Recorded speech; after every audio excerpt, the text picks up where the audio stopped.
दिनिकिया संबलपुर गस्तरे जोगाण मंत्री कृष्णचंद्र पात्र आज जोगाण मंत्री संबलपुर कृषक संगठन सहित विभिन्न समस्या प्रसंग में आलोचना करते चाषी मान सहित धान किणा टार्गेट और टोकन समस्या संपर्कित आलोचना कर जिलापाल कार्यालय जिला योजना कमिटीर बैठक में जोग देते जिलार विभिन्न योजना संपर्क में आलोचना करते बुड़ी अंचल में धान किणापी आगक अनुमति रही मंत्री कहते आसंता 17 तारिख में संबलपुर जिले में बीजेपी सरकार 1 वर्ष पूर्ति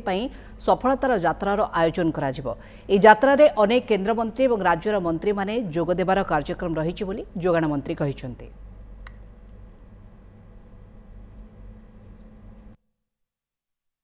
केमती संबलपुर जिला को आगू नवा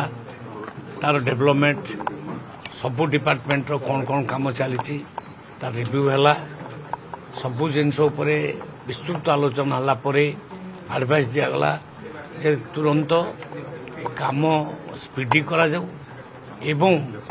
जो जो जगार टिके असुविधा अच्छी ता ऊपर मध्य आमे गुरुत्व देवाई कहीचु।